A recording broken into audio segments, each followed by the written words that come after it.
Sa video ito, ipapakita namin sa inyo ang step by step ng paggawa ng elbow exhaust ng ating ADB 160. So, let's go! Okay, so ngayong araw ay itong ating motor ay magkakaroon ng ano bang tawag natin doon, sir? Modification. Magmo-modification tayo, magmo-modify tayo ng kanyang tambucho or yung muffler niya. Exhaust, kumbaga. Oop.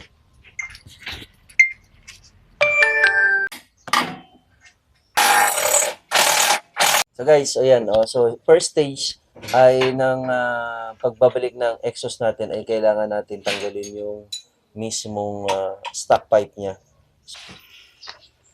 So at least natanggal na natin yung yung sensor kasi importante. Napakalaga ng sensor sir? Opo. Ang bagay kasi po yan. Pag wala po kasi pwede siya mag-check engine. Kahit na walang problema, nag-check engine siya. Tapos magtataka ka na, minsan kaya naging problema. Yung pala, hindi lang sa balik itong wire.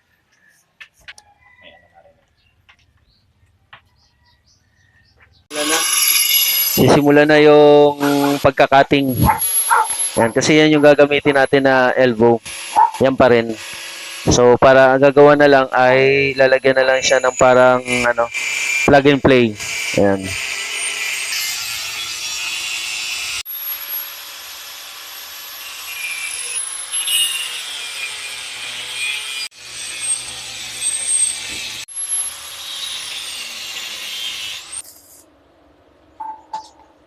kailangan.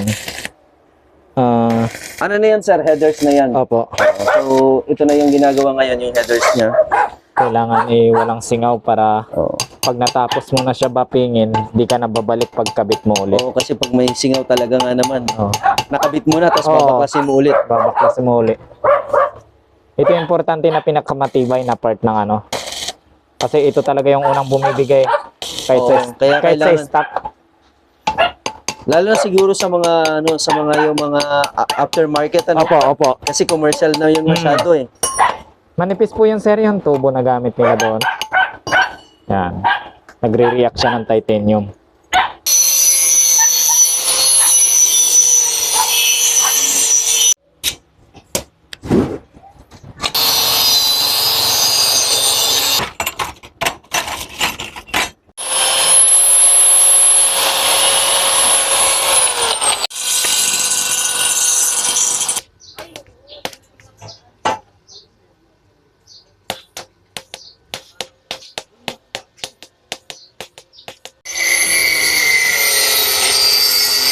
Guys, ito na yung natin. Ito na yung pipe natin. Anong tawag dyan sa pipe na yan, sir? Po, M1 pipe po na Acra po. So, yan na yan. Sinusukat na po. Sinisipat na ni Doc. Doc Jules. Makikita nyo, naka-flat na siya. So, yan yung pinaka-positioning ng ating pipe. Ang bisyo na pwedeng pagkakitaan at bisyo na pinapayagan ni Mrs.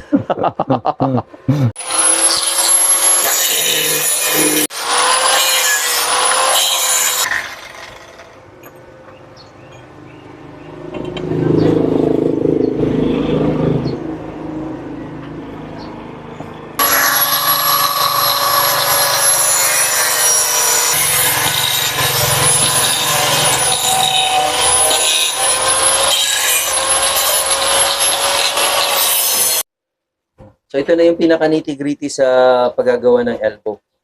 Yung pagpoposisyon ng maliliit na elbow papunta doon sa, anong tawag natin dyan, sir? Doon sa pinaka-main ng tambucho. Dito sa pinaka-inlet niya po. Tapos dito sa kabila. So, dapat nauna yung stock mo na i-align. Pero sige lang, maagapan pa yan habang nandito pa lang ako sa kalahati.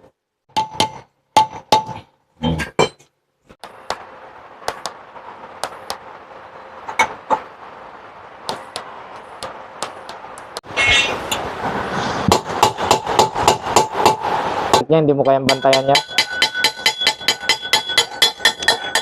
Ito po, panay tama ng flux yan, no? Oo nga, nakita natin yung Panay tama ng flux yan. Yan sir, diretso agad tubig yan, di ba? Opo. Grabe yan.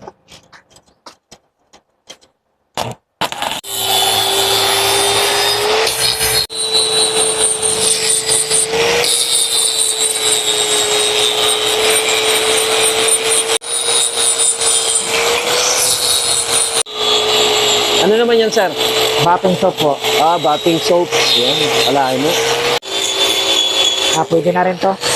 Kuskusan lang ng damit. Wala na yung mansa niya kasi hindi niya maalis. Anong next step na yan, sir? Ito po ay yung sa sensor niya na. Yan. So, magkakatayo ng para sa sensor. Auto Yan, sensor so, niya. ibabalik natin yung sensor dyan sa... Ano na ito ng... Doc Jules yung ano. Yung para sa sensor. Yung pinakat nyo na.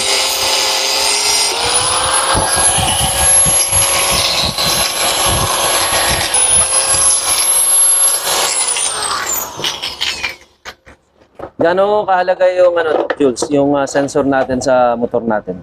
Importante po yan kasi po nag-check engine po siya kapag kawala yan. So basically yung mga bagong motor natin kasi ngayon, may technology na siya yung ating itong sensor natin, heat sensor natin, siya yung nagbibigay ng warning kung yung ating sasakyan ay mainit na. So kung hindi nakakonect yung ating sensor, ang possibility ay mag-indicate doon sa ating panel na mayroong Problema. na check engine o may problema yung motor mo. And the possibilities niyan, mag-stop yung motor mo kasi parang mag-indicate siya na overheat. So kaya ibabalik natin yung ating sensor, yung nakikita nyo na kinakabit, sinusukat ni Doc Jules. Doktor na ako ngayon, yes! Doktor na ako ngayon, kala mo ha? Bago yan. Parang ngayong araw lang yan, hindi mo kailangan ng doctorate dyan. Doctor and M&M. Mata lang ang mata.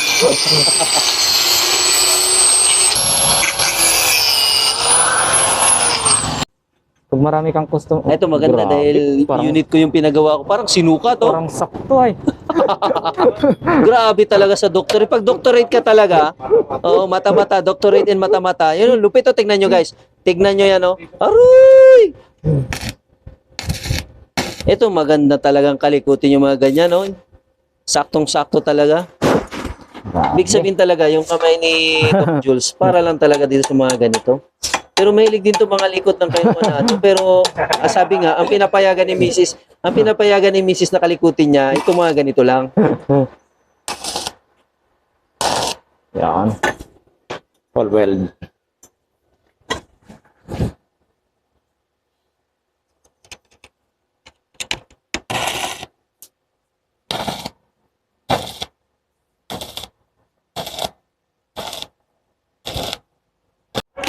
So welding na tayo. So welding na ni Doc Jules yung yung sensor. Para pag nakabit na yung sensor, malapit na yan. Yan ang sinyalis. Nasa ilang mm na tayo, Doc? Para lumabas na ang resulta. Di ba sa bata? Ay, malapit na to. Buka na yung mm. Ilang mm? Ilang cm pala yun. Di pala mm. Sa amin dito kasi mm ang gamit. Mata-mata. Mata-mata. Grabe, napakapulido ng trabaho na to.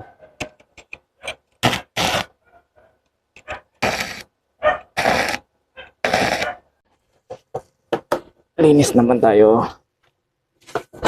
So after mo-welding, ang kailangan gawin ay Lilinisin uli.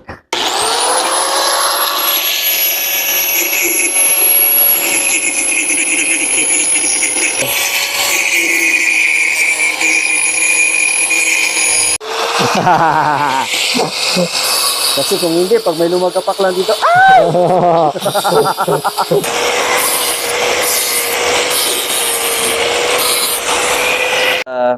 mawala tayo dun sa yan. So by the way, ngayon ang ginagawa na ay kinakabit na yung natin, yung tambucho natin, yung pipe, yung bagong pipe natin, stainless pipe, tapos yung sensor niya nandyan.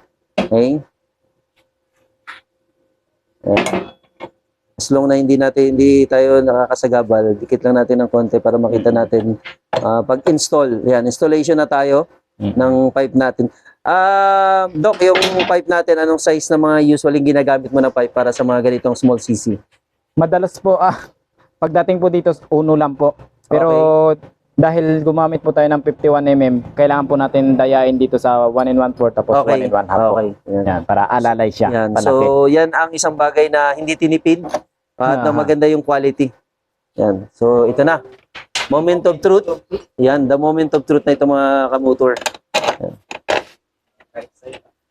Nakaka-excite no, na-excite na yung ano natin dito, viewers natin. Surround is sound check. Parang yung nakita ko doon sa ano, hindi nagkakwentuhan yung mag-ama, lumapit yung anak. Ni-rape lang kaya, lipad yung tiniga. Eh nakalimutan pala yung gamit niya, scooter. Aroy, putik yun. Iyak. Wala. Guys, so ito na. Pakita natin sa inyo yung ano, yung ito na yung kinakabit na yung pipe natin. Tapos yan na yung forma niya ngayon. Yan. Pipe natin na Doc, ano nga ang pipe natin? Ano? Acropubic M15. Oh, Acropubic M15. Ayan. So ito yung best recommended ni ano ni Doc Jules dito sa ano natin. Mga ganito kalalaking So, scooter. mga ganitong kalalaking scooter daw. Ito yung ano niya kasi bumabagay din sa color niya, tapos sa design niya. So kaya maganda. Mayroon din yan yung silver, 'di ba? Opo, meron po.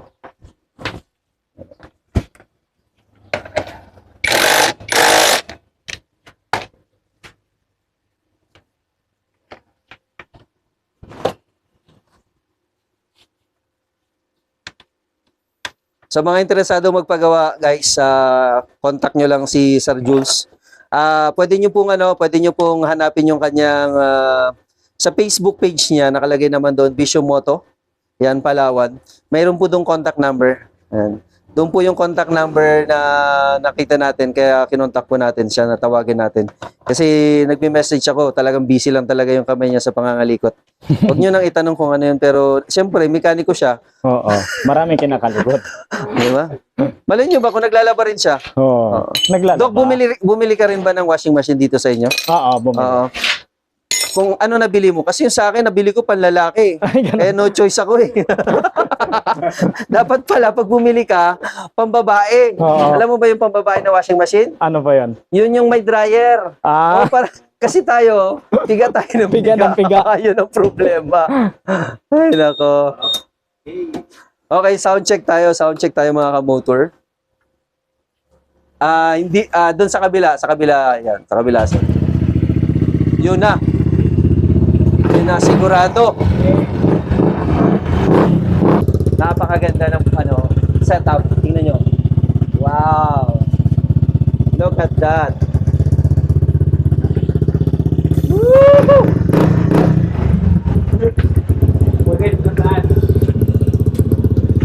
Bubombahin ulit. Wait lang, bubombahin ulit yan. Bubombahin ulit, ha, tinan nyo. Tinan nyo guys, bubombahin ulit. Wait lang. Ayan, bubombahin ulit, o, tinan nyo. Grabe, lakas, grabe. Isa pa. Isa pa, oh. Walang magawa sa buhay.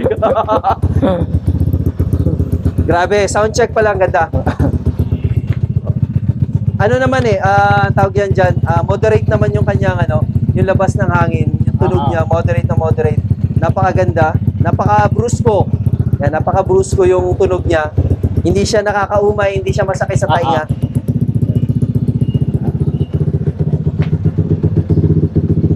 Yan. So, Acropubic M1. Yan, M1. Ito yung natin, pipe na gamit natin. Exhaust pala. And then yung pagkagawa ng pipe sa grabe, sobrang ganda, oh. Makinis pa yan. Sa mukha ko dati. Kasi puro basag-basag na ng pimples ngayon, eh. Oh. Yan, oh, tingnan nyo.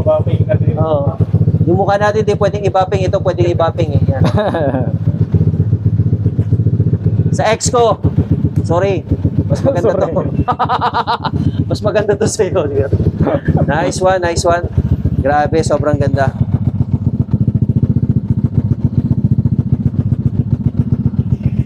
Guys, dito lang yan, ha.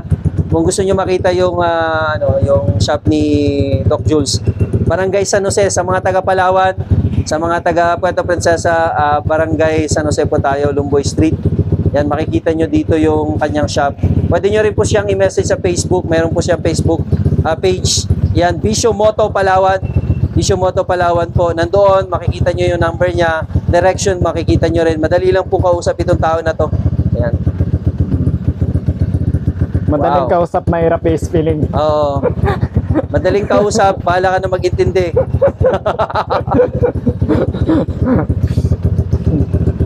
Ganda. Ganda ng tunog. Siyempre, ang pinaka-final dito ay ang sa mabuting usapan. Oo. Yun talaga yun. So yung mga bisyo, ito na ng mga ADB 160. At syempre, shoutout kay Motorride. Shoutout. Sa mga bisyo, support natin si Sir Motorride, ano. So lalagay ko sa screen yung logo ng kanyang FB page. So ayan mga kabisyo, makikita nyo dyan. So ang pinagawa nga sa atin mga kabisyo ni Sir Motorride sa kanyang ADB 160 ay nag full system tayo mga kabisyo. So magmula dyan sa pinaka headers niya mga kabisyo hanggang dito sa pinaka canister na M15 na naman mga kabisyo ay pure stainless po yan. So sa mga nananais kabisyo na magpakalkal dyan, Re-Elbow pure stainless, cut delete ng mga catalytic ng kanilang big bike, cut ng kanilang mga resonator, rekta mensahe lang po para sa inyong mga katanungan. Maraming salamat kabisyo, and syempre po, ride safe po sa lahat at shoutout po ulit kay Sir. Thank you for watching. Please subscribe, share, and like our page. Thank you.